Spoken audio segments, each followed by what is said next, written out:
துணை முதலமைச்சராக இருக்கக்கூடிய உதயநிதி அவர்கள் அன்பில் மகேஷ் பொய்யாமொழி அவர்களை பத்தி நம்ம தொடர்ந்து பேசிட்டு இருக்கோம்.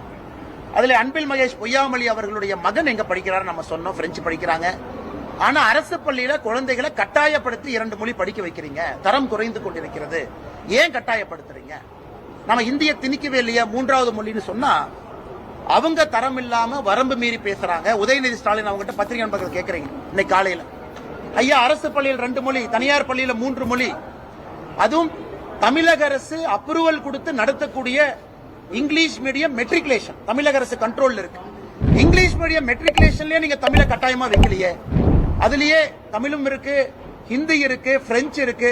இதெல்லாம் சுட்டி காட்டும் பொழுது உதயநிதி ஸ்டாலின் சொல்றாரு, நாங்க தான் அரசு பள்ளியில ஓசியில சாப்பாடு போடுறோம்ல, நாங்க தான் அரசு பள்ளியில ஓசியில யூனிஃபார்ம் கொடுக்கறோம்ல, நாங்க தான் அரசு பள்ளியில ஓசியில ஷூ கொடுக்கறோம்ல. ஆனால் அண்ணன் உதயநிதி ஸ்டாலின் அவர்களுக்கு ஒரே ஒரு கேள்வி கேட்கிறேன், அது உங்க அப்பா வீட்டு பணத்துல இருந்தா கொடுக்குறீங்க? மக்கள் கொடுக்கக்கூடிய வரி பணத்துல அரசு பள்ளியில் படிக்கக்கூடிய மாணவ செல்வங்களுக்கு எங்ககிட்ட இருந்து வாங்கக்கூடிய வரியில அந்த வரி பணத்துல நீங்க சீருடையும் மத்தியான உணவும் கொடுக்கறீங்க. உங்க குடும்பத்திலிருந்து கொடுக்கறீங்களா இல்ல உங்க அப்பா தாத்தா பணத்தை கொடுக்கறீங்களா?